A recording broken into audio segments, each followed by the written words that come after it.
Dictation गति 70 शब्द प्रति मिनट। भारत और भावनात्मक एकता। सदियों से भारतीय जनमानस का लोलक यानी पेंडुलम अलगाववाद तथा एकत्व के बीच दोलायमान रहा है।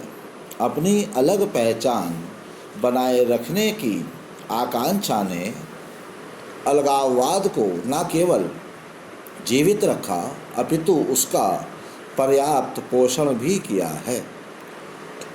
दूसरी ओर हितों की समानता, सहनशीलता की भावना तथा सामाजिकता एवं एकत्व के लाभों ने हमें एक सूत्र में बांधे रखा है।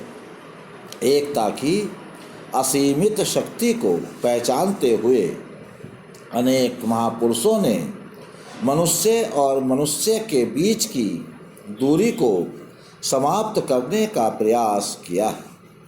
व्यक्तिगत अहंकार, स्वार्थ के टकराव तथा ईर्ष्या ने अलगाववाद की प्रवृत्ति को प्रोत्साहन दिया है।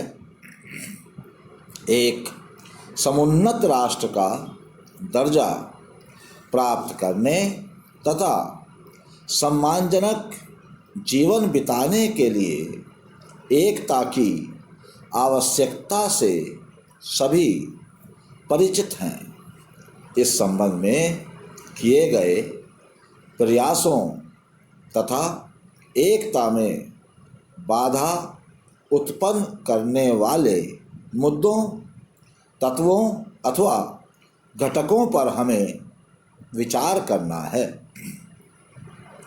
राजनीतिक इकाई के रूप में ब्रिटिश शासन के पूर्व भारत अधिक समय तक एक केंद्रीय सत्ता के अंतर्गत नहीं रह पाया, किंतु भावनात्मक स्तर पर भारतवासियों ने अपने को अलग नहीं समझा।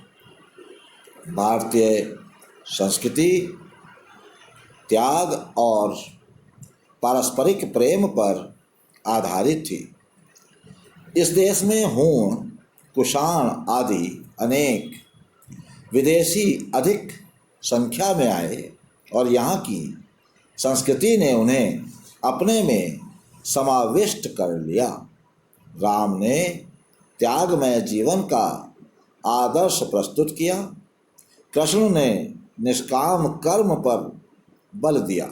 बुद्ध ने अहिंसा और प्रेम का पाठ पढ़ाया।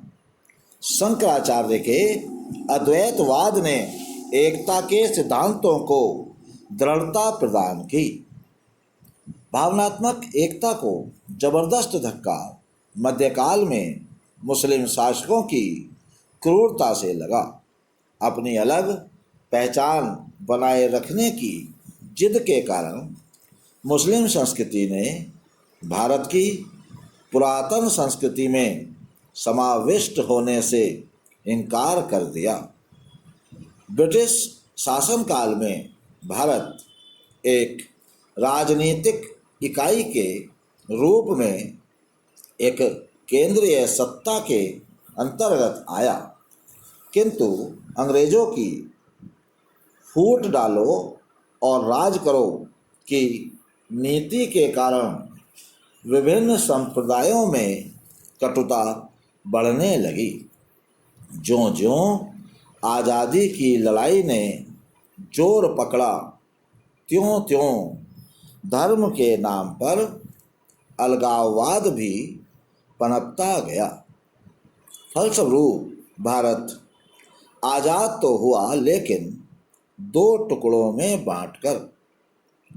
इसी के साथ परस्पर अविश्वास की जमीन पर सांप्रदायिकता ने अपनी जड़ें जमा लीं।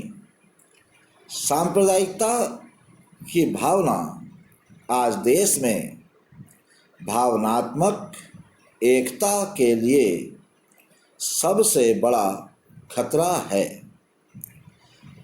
20वीं सदी में देश की भावनात्मक एकता के लिए सबसे बड़ा काम महात्मा गांधी ने किया। वस्तुतः इसी के लिए उन्हें महात्मा कहना उचित होगा, क्योंकि देश को स्वाधीनता तो यहाँ के निवासियों के भावनात्मक रूप से एक हो जाने के कारण मिली। कर्म और जाति के नाम पर आदमी को ऊंचा नीचा समझने तथा छुआछूत के जहर से बहुसंख्यक संप्रदाय घृणा और अलगाववाद से ग्रस्त था।